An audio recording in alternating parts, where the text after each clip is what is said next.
नमस्ते।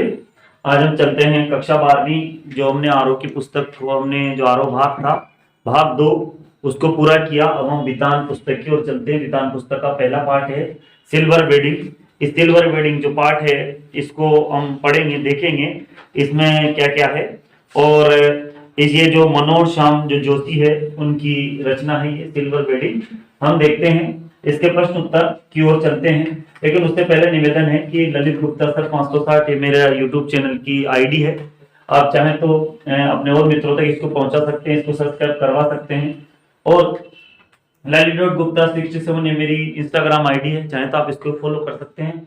और 9587954117 9587 मेरा मोबाइल नंबर है, चाहे तो आप मुझे इस पर भी कॉन्टेक्ट कर सकते हैं। चलते हैं प्रश्नों की ओर।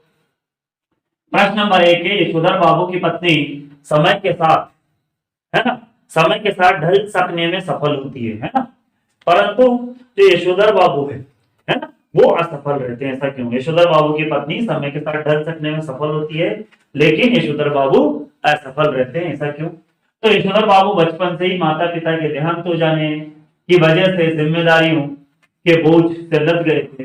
वे सदैव पुराने लोगों के बीच रहे, पले बड़े, अतः वे उन परंपराओं को नहीं छोड़ सकते थे। यशोधर बाबू आधुनिक परिवेश में बदलते हुए जीवन मूल्यों के विरुद्ध थे।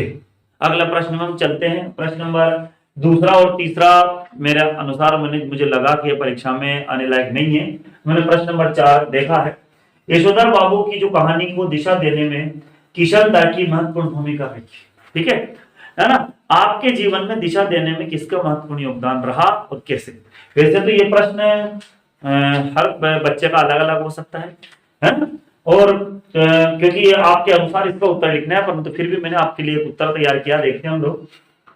यशोधर बाबू की कहानी को दिशा देने में किशन दा की महत्वपूर्ण भूमिका रही है। मेरे जीवन को दिशा देने में मेरी बड़ी बहन की महत्वपूर्ण भूमिका रही है।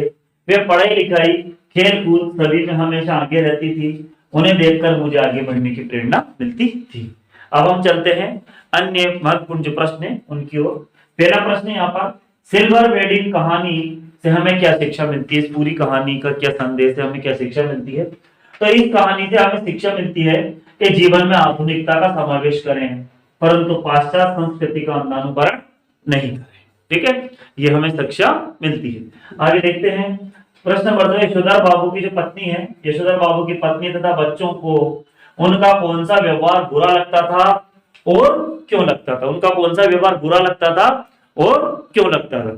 आप ये देखते हैं, यशोधर बाबू की पत्नी तथा बच्चों को उनका प्रतिदिन मंदिर जाकर प्रवचन सुनना और प्रभु का ध्यान लगाना बुरा लगता था, क्योंकि उनका सोचना था कि यशोधर बाबू अभी बूढ़े नहीं हुए हैं जो प्रतिदिन मंदिर जाए और व्रत उपवास आदि करें। अब हम चलते हैं प्रश्न नंबर 3 की ओर। ये हमारा प्रश्न नंबर 3 का है लोग जो अन्य महत्वपूर्ण प्रश्नों की श्रृंखला में। यशोधर बाबू की अपनी पत्नी तथा बच्चों के विचारों में भिन्नता क्यों थी? जो यशोधर बाबू है उनकी पत्नी और बच्चों के जो विचार थे उनमें आपस में भिन्न क्यों थे? तो देखते हैं कि यशोधर बाबू एक सिद्धांत प्रिय व्यक्ति थे और वे प्राचीन जीवन मूल्यों में पूरा विश्वास करते थे। प्राचीन जीवन मूल्यों में पूरा विश्वास करते थे और रखते थे, किंतु उनकी पत्नी तथा बच्चे आधुनिक विचारों के थे, इसलिए उनके अपनी पत्नी तथा बच्चों के विचारों में भिन्नता थी। इस तरह से हमने हमारे सिल्वर वेडिंग पार्ट को पूरा किया और आगे आशा करता हूं कि आप लोग इसी तरह पार्ट को देखते रहें। साथ में चैनल को सब्सक्राइब करें, फॉलो करें, बेल आइकन को दबाएं ताकि आपको नई नई वीडियो मिलती रहे। आप सभी का धन्यवाद।